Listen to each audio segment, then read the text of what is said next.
Para poder recibirlo del seguro, ella tuvo que escribir un reporte de lo que había pasado. Y lo siguiente es lo que ella escribió. Estaba retrocediendo con mi carro y no me di cuenta que había salido del asfalto y estaba sobre el césped del jardín. Crucé el césped, derrumbé una cerca de plantas, tumbé un tarro con basura y destruí el poste del buzón.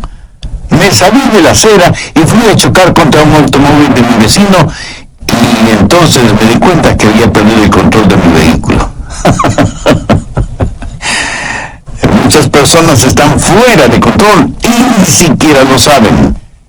Y el estar fuera de control es lo que la Biblia llama las obras de la carne, porque o las obras del Espíritu o las obras de la carne controlarán nuestra vida. Por favor, busque Gálatas 5:19 y manifiestas son las obras de la carne. Espero que entienda que cuando la Biblia habla de las obras de la carne, no hace referencia a nuestro cuerpo físico, sino a nuestra naturaleza adámica, o sea, a nuestra naturaleza pecaminosa, que todos nosotros la heredamos desde nuestros antepasados. ¿Cuáles son las obras de la carne? Desde el verso 19 tenemos una larga lista de las obras de la carne, comenzando con adulterio. Y adulterio significa unión sexual con otra persona que no es su cónyuge. Y cuando usted vive en adulterio, vive bajo el control de la carne, o sea, vive una vida descontrolada. Segundo, fornicación. Y la fornicación es sencillamente cualquier actividad sexual antes del matrimonio. La Biblia enseña sin dudas, sin titubeos, sin apologías y sin equivocación. Enseña la castidad prematrimonial y la fidelidad matrimonial. Cualquier persona que vive una vida de fornicación vive una vida descontrolada. Tercero, inmundicia. Aquí específicamente se refiere a pensamientos sucios, impuros, depravados. Una persona que lee o se deleita mirando pornografía o películas explícitamente sexuales o cosas por el estilo, es una persona que vive en la inmundicia de las obras de la carne, o sea que vive una vida descontrolada. Cuarto, lascivia. Aunque esa es una palabra que no se la usa frecuentemente, literalmente significa falta de control o lo que podríamos llamar sensualidad. El vivir para los sentidos. Y esto no es necesariamente sexual.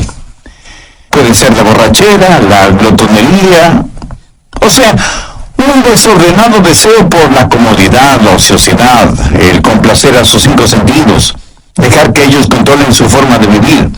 Eso también es una vida descontrolada. Quinto, idolatría. Y usted me dirá, pastor, nosotros somos gente moderna, civilizada. Nosotros no somos idólatras. Permítame hacer una pregunta. ¿Qué es un ídolo? Ídolo es cualquier persona o cosa que para usted es más importante que Dios. Cualquier cosa a la que ame más, tema más y sirva más que a Dios, eso es un ídolo. Y puede ser su familia, sus negocios, sus distracciones, sus pasatiempos. Nosotros, gente moderna y civilizada, tenemos cualquier cantidad de ídolos. Si usted está viviendo una vida de idolatría, si hay algo a lo que usted ame más, tema más y sirva más que a Dios, está viviendo una vida controlada por la carne, y eso también es una vida descontrolada. Sexto, hechicerías. La palabra hechicería procede de la palabra griega fármacos, y en realidad tiene que ver con el uso de drogas. En la actualidad se han inventado la frase drogas recreacionales, o sea, un cielo instantáneo. Lo trágico es que ese cielo instantáneo termina en un infierno eterno. Hechicerías, brujerías, sortilegios, drogas, ciencias ocultas, chamanes, limpias, y todas esas cosas están entrelazadas fuertemente entre sí. El pastor David Wilkerson solía decir: no he conocido a ningún hombre seguidor y adorador de Satanás que no haya comenzado primero abriendo su mente a experiencias místicas por medio del uso de drogas. Las obras de la carne siempre guían a una vida desordenada. Sexto, enemistades. ¿Está usted guardando algún rencor o resentimiento? ¿Está llevando algún odio en su corazón? Si usted tiene alguna amargura, algún rencor contra alguien, su vida está siendo controlada por su carne y por lo tanto está fuera de control. Séptimo, pleitos. Ahora esto conlleva la idea de división, de contienda. Parece que a algunas personas les encanta el comenzar algún argumento. No se llevan bien con nadie. Son como un puerco espín. Aunque tienen buenos puntos, es casi imposible acercarse a ellos. Octavo, celos. La raíz de los celos, mi amigo, es el egoísmo. El egoísmo llevado hasta el extremo puede producir increíbles tragedias. Un fanático celoso es una formidable arma terrorista. Un fanático religioso es una aterradora arma en manos de Satanás. Noveno, iras. Estas producen un incontenible deseo de venganza, un consumidor afán de desquite. Y no importa cuán bajo tengamos que descender, tanto y en cuanto podamos saciar nuestra venganza y aplacar nuestra ira. El único problema es que la venganza nunca ha traído paz a los vengadores. Décimo, contiendas. Y esto tiene que ver con personas especializadas en fraccionar un grupo humano. Una iglesia, por ejemplo. Si las cosas no se hacen a su manera, también pueden causar fisuras en un hogar, en el vecindario o en la comunidad. Décimo primero, disensiones.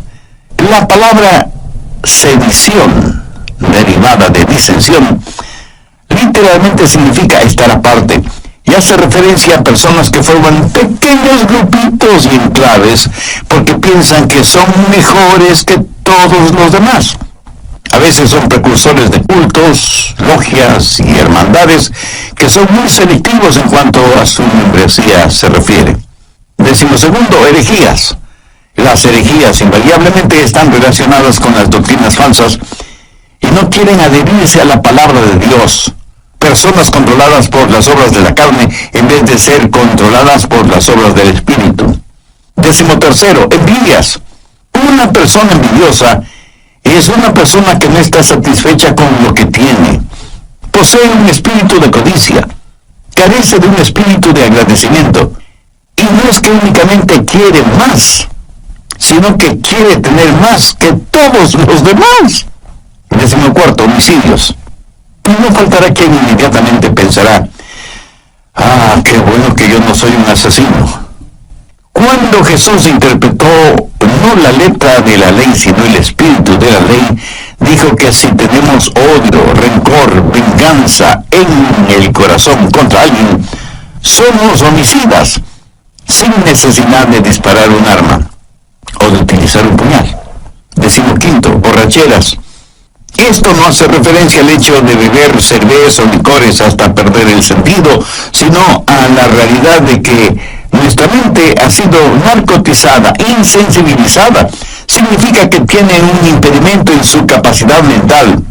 Así como el alcohol y las drogas son un impedimento moral y ético para quienes usan esos venenos. Décimo sexto, orgías. Hay gente que parece que está de fiesta todo el tiempo. Fiesta en el sentido mundano, tratando de silenciar la voz de sus conciencias, tratando de escapar de la realidad, hundiéndose en las indulgencias de los entretenimientos, incapaces de no tener nunca un pensamiento serio, puro, agradable. Las orgías no son solo materiales, sino también intelectuales y espirituales. Pablo termina esta lista diciendo, y cosas semejantes a estas. Está diciendo que todas estas son señales de una vida no controlada por el Espíritu, o sea, una vida fuera de control. ¿Cuál es el resultado? Tiempo perdido, cuerpos debilitados, pensamientos torcidos y vidas totalmente destrozadas. Gálatas 5:22 dice, mas el fruto del Espíritu es amor, gozo, paz, paciencia, benignidad, bondad, fe, mansedumbre, templanza. Contra tales cosas no hay ley. La palabra templanza significa estar bajo control, pero en este caso, estar bajo control del Espíritu Santo. Mi amigo, mi amiga, ¿quién está en control de su vida?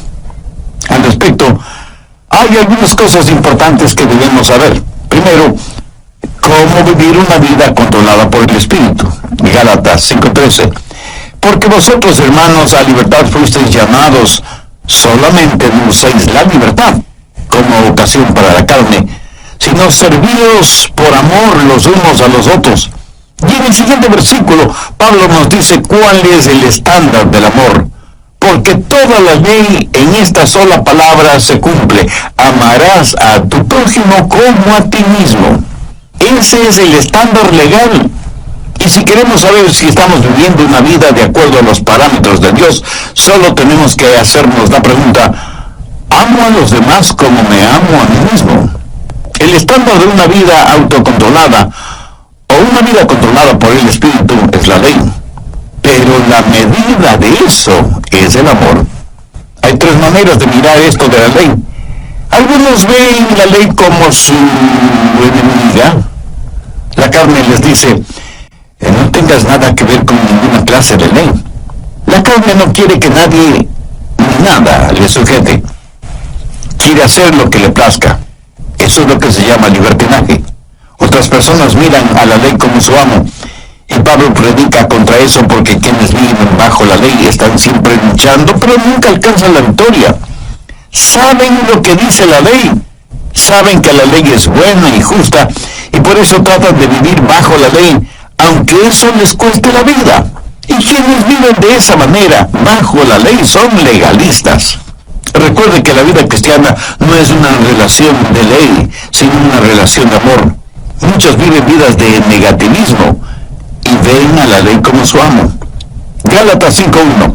Estad pues firmes en la libertad con que Cristo nos hizo libres, y no estéis otra vez sujetos al yugo de esclavitud. Bueno, ¿y cuál es el yugo de esclavitud? Es el del esfuerzo propio.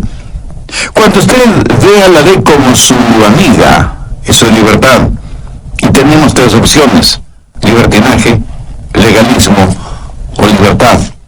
Y la Biblia dice que hemos sido llamados a libertad y que debemos estar firmes en la libertad con que Cristo nos hizo libres. Ahora escúcheme atentamente: libertad no es hacer lo que se nos antoja. Nadie es verdaderamente libre hasta que no sepa lo que es control. Yo no sé interpretar música en ningún instrumento musical, lo cual me pone triste a mí, pero eso le alegra a muchas personas. Ahora, suponga que quiero tocar el piano y tan pronto me siento frente al piano, sé que ese piano está regulado por ciertas leyes. Y solo las personas que han aprendido esas leyes musicales son las que pueden hacer surgir melodías de ese piano.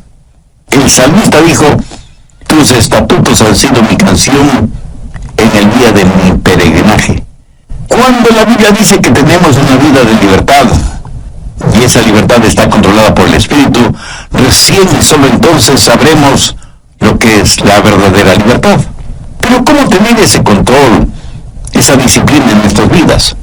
No por medio del libertinaje, sino por medio de la libertad en el Espíritu.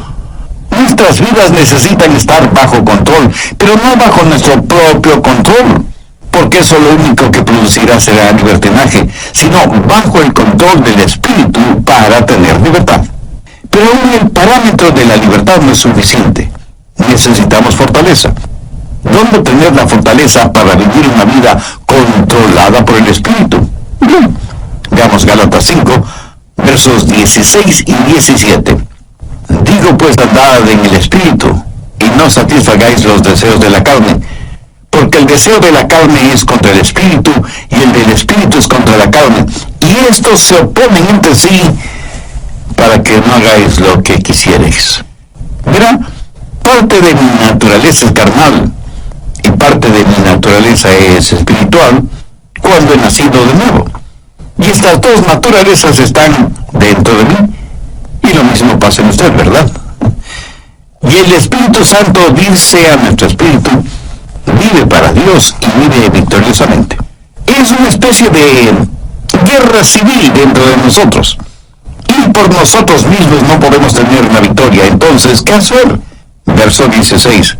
Andad en el Espíritu y no satisfagáis los deseos de la carne.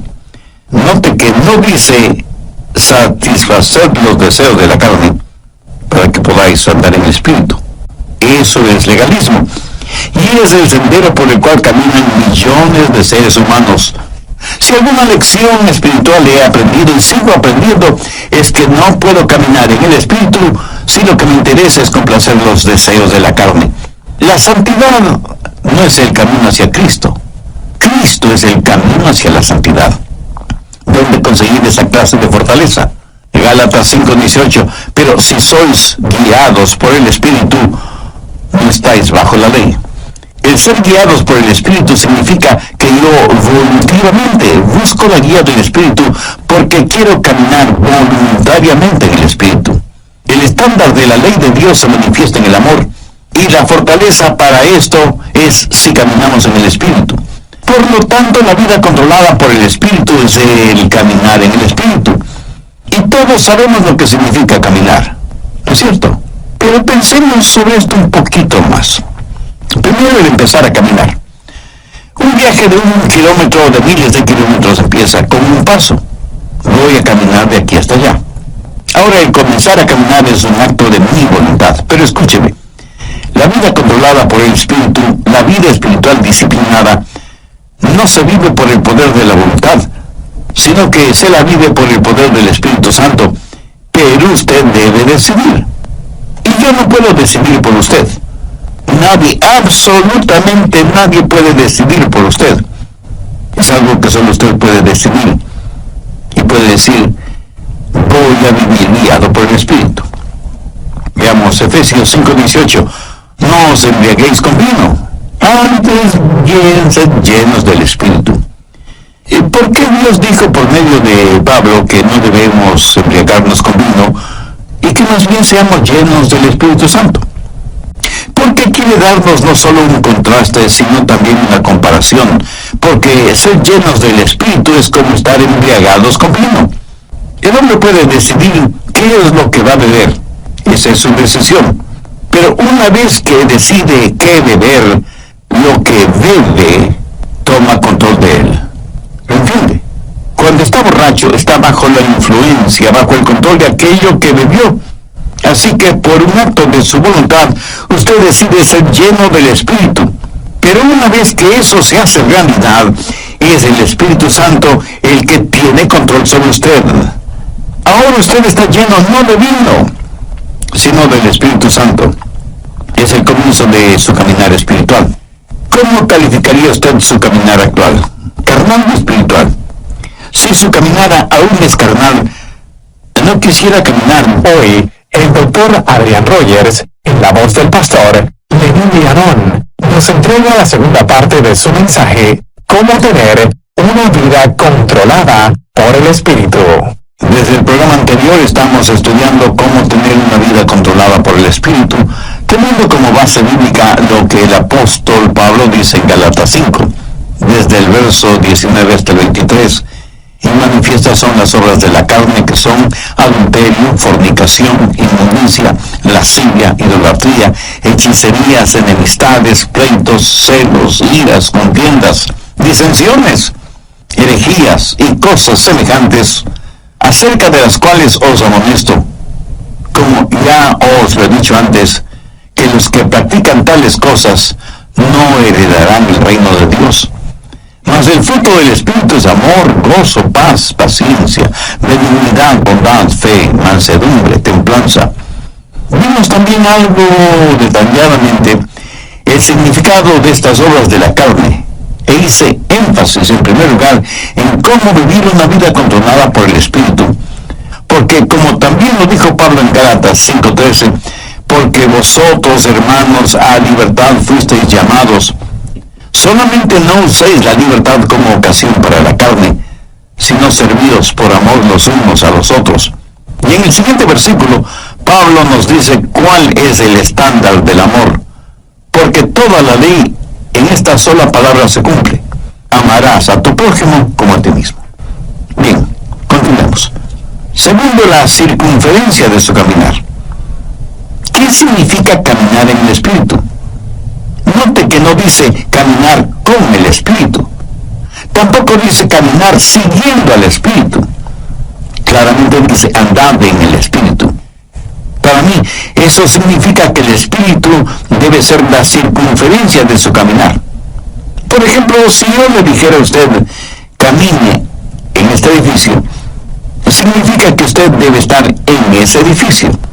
El perímetro del edificio es la circunferencia dentro de la cual usted puede caminar. Si usted se sale del edificio, ya no estará en el edificio. Espero que lo entienda. Todos los países del mundo tienen sus fronteras. Para poder viajar de un país a otro, usted necesita un pasaporte con la visa respectiva. Y con eso usted puede viajar libremente de un país a otro. Pero a veces los países, por motivos de seguridad interna, cierran sus fronteras. Y uno puede llegar hasta la frontera, pero no puede pasar la frontera. Esa frontera es el límite de su caminar o de su viaje. Por analogía, el Espíritu Santo de Dios debe ser el elemento en el cual usted camina. El Espíritu debe ser el medio ambiente de su vida. Usted como que se encierra, se cubre, se cobija con el Espíritu Santo de Dios. ¿Está usted haciendo eso? Le puedo asegurar que su carne no quiere que haga eso. ¿Sabe por qué? Porque la carne le dirá, mira, no seas tonto. Fuera del Espíritu Santo puedes tener placeres y hacer cosas que necesitas para ser feliz. Escúcheme, una persona que tiene su vida controlada por el Espíritu Santo ha llegado a una conclusión terminante. No hay nada que valga la pena fuera de Jesús. Cuando usted pueda decir eso, es que está caminando en el Espíritu. No hablo del hecho real de que usted tiene que comer, dormir, trabajar, descansar, gozar de vacaciones y todas estas cosas. Todas estas cosas usted las necesita ver dentro del contexto de que el Espíritu Santo de Dios está guiando y dirigiendo su vida. Usted debe aprender a caminar dentro de la circunferencia y los parámetros del Espíritu Santo. Y cuando usted se salga de esa circunferencia, el Espíritu Santo le dirá, mire, estás cruzando el límite. Y usted retrocede y se arrepiente. Eso, mi amigo, es una vida controlada por el Espíritu Santo de Dios. Tenemos entonces el comienzo de nuestro caminar, la decisión del paso que vamos a dar y la circunferencia dentro de la que podemos caminar en el Espíritu. Pero todavía hay algo muy importante. Tercero, la continuación de nuestro caminar. Gálatas 5:16 dice, digo pues, andad en el Espíritu. Andad, en el original griego, conlleva la idea de mantenerse caminando. ¿Pero qué es caminar? Sencillamente una serie de pasos. Y aunque comienza con una decisión, no se detiene allí. La vida controlada por el Espíritu es una crisis que comienza con lo haré, pero es seguida por un proceso realizado un paso a la vez. Lo dije ya hace algunos minutos. Un viaje de 1 kilómetro o 1000 kilómetros comienza con el primer paso. Pero usted no se detiene después del primer paso, sino que sigue caminando paso por paso sin detenerse. Digo, si es que usted quiere llegar a alguna parte. Dicen que muchos caminan muy a prisa para llegar a un lugar que no conocen. Y estando ahí, no saben qué hacer. Despistados. Anota al margen Colosenses 2:6. Este es un versículo clave en una vida controlada por el Espíritu. Si usted está cansado y enfermo de las obras de la carne, si quiere tener la libertad y el gozo de pertenecer a los hijos de Dios, quiero que grabe en su mente y en su corazón Colosenses 2:6. Por tanto, de la manera que habéis recibido al Señor Jesucristo, andad en Él. Mi amigo, es muy importante que usted entienda bien esto. Si usted ha recibido al Señor Jesucristo en su vida, debe caminar en Él. Si yo le pregunto a usted si ya es salvo, y usted me responde afirmativamente, tácitamente me está diciendo que ya ha recibido al Señor Jesucristo como su Salvador. Por favor, escúcheme con atención. Si eso es cierto, o sea que usted ya es salvo o salva, entonces quiere decir que usted está caminando en Él. Bien, me permite hacerle una pregunta. ¿Cómo recibió usted al Señor Jesucristo? Y probablemente usted me dirá, porque me arrepentí de mis pecados y deposité toda mi confianza y fe en Él. Muy bien, por arrepentimiento y fe. ¿Qué es lo que dice Pablo en Colosenses 2:6? Por tanto, de la manera que habéis recibido al Señor Jesucristo, andad en Él. Entonces, ¿cómo puede usted vivir una vida victoriosa? De la misma forma en que recibió a Cristo, por arrepentimiento y fe. Que note las tres últimas palabras del verso 6. Andad en Él. Y andad quiere decir caminar. Y el caminar se lo realiza un paso a la vez. Y usted necesita sus dos piernas para caminar. No sé si se habrá dado cuenta, pero cuando caminamos estamos desbalanceados por fracciones de segundo cuando levantamos una pierna antes del siguiente paso. Le puedo asegurar que si usted está caminando y se queda con una pierna levantada por breves segundos, a menos que usted tenga un excelente sentido del equilibrio, terminará cayéndose. Así que ya puede ver la importancia de sus dos piernas al caminar. Ahora, ¿cuáles son las dos piernas de la vida cristiana? Arrepentimiento y fe. Pablo dice enfáticamente que si por arrepentimiento y fe hemos recibido al Señor Jesucristo, en arrepentimiento y fe debemos caminar en Él. Pero arrepentimiento y fe no es algo que usted hizo para salvarse, sino que es la forma de vivir de una vida controlada por el Espíritu. Y caminamos en el Espíritu para no cumplir con los deseos de la carne. ¿Cómo caminamos por arrepentimiento y fe? Entendamos lo que es arrepentimiento. Escuche atentamente lo que voy a decir, porque seguramente no será lo que usted piensa es el arrepentimiento, ni será lo que muchos definen como arrepentimiento. Arrepentimiento es la manera en que Dios se revela a nosotros, y fe es la manera en que Dios nos revela a Jesús. Y quiero que entienda bien esto, por eso vale la pena repetirlo. Arrepentimiento es la manera en que Dios se revela a nosotros, y fe es la manera en que Dios nos revela a Jesús. Arrepentimiento es cuando yo veo que estoy en bancarrota espiritual, y fe es cuando veo la gloria de Él. Cuando usted se salvó, cuando yo me salvé, lo hicimos por arrepentimiento y fe.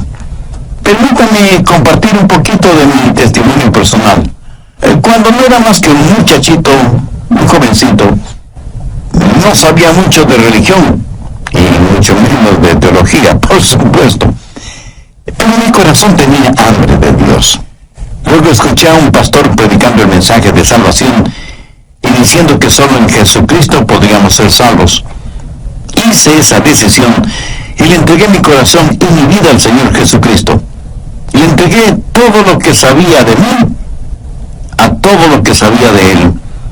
Y francamente debo reconocer que yo sabía muy poco sobre mí mismo, y obviamente muy poco sobre Jesús. Hasta ese momento no me había dado cuenta cuán pecador era, y muchísimo menos cuán glorioso era Jesucristo. Por eso digo que le entregué todo lo que sabía de mí a todo lo que sabía de Él. Pero desde entonces aprendí mucho acerca de mí, y lo que aprendí acerca de mí no era muy agradable que digamos. Y aprendí mucho acerca de Jesús, y Él es mejor, muchísimo mejor de lo que yo pensaba que era. Y porque recibí a Cristo con arrepentimiento y fe, comencé a caminar en Él. ¿Sabe por qué? Porque cada día aprendo más sobre mí, y mientras más aprendo sobre mí, más tengo de qué arrepentirme. Pero también aprendo más sobre Él, y mientras más aprendo acerca de Él, más y más confío en Él. ¿Lo entiende? Arrepentimiento y fe. A lo mejor a veces usted piensa, creo que realmente no soy salvo, porque si fuera salvo, ¿por qué tengo esta gran convicción de mi pecado? amigo, usted tiene esa gran convicción de su pecado precisamente porque es salvo y está aprendiendo más sobre usted y más acerca de Jesús. Esa convicción no es una señal de que no es salvo, sino más bien una señal de que usted finalmente está entendiendo el significado de una vida controlada por el Espíritu. Lo que estoy diciendo sencillamente es que hay un comienzo en nuestro caminar espiritual, así como tuvimos un comienzo en nuestro caminar físico, biológico. Debemos voluntariamente aceptar la guía del Espíritu. No vivimos por el poder de nuestra voluntad, pero entramos y aceptamos la vida cristiana por una decisión voluntariamente de nuestra parte. Sabemos que hay parámetros, límites circunferenciales para nuestro caminar en el Espíritu, y que nuestro caminar no se detiene, sino que continúa paso a paso. Por tanto, de la manera que habéis recibido al Señor Jesucristo, andad en Él, arrepentidos.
Y fe, dar todo lo que sé de mí a todo lo que sé de Él.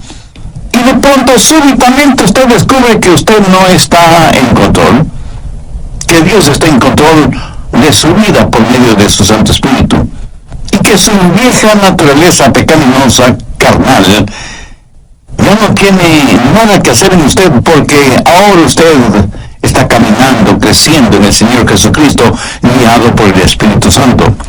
Por lo tanto, la vida controlada por el Espíritu es un caminar. Algunas personas me dicen, el pastor, desde hace tantos y tantos años estoy firme en Jesús. Y yo, con todo respeto y con todo amor, simplemente les pregunto, hermana o hermano, ¿cuándo va a empezar a caminar? Está bien el estar firmes en la fe, pero para muchos parece que firmeza significa inmovilidad, en vez de significar un caminar firme.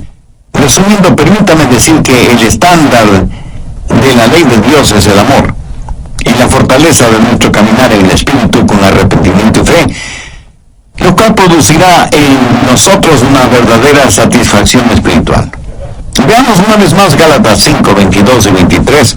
Mas el fruto del Espíritu es amor, gozo, paz, paciencia, benignidad, bondad.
Mansedumbre, templanza.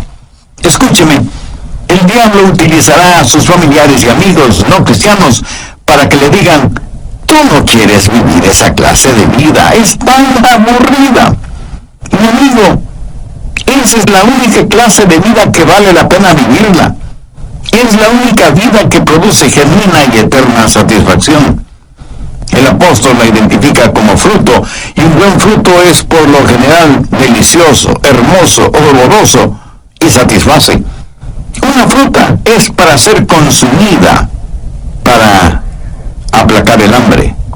¿Tiene usted hambre por el Señor, por las cosas de Dios? Si no es por medio del Señor Jesucristo, esa hambre nunca podrá ser satisfecha. Una vida controlada por el Espíritu es una vida llena del fruto del Espíritu, o sea, es una vida llena de amor, gozo, paz, paciencia, benignidad, bondad, fe, mansedumbre y templanza.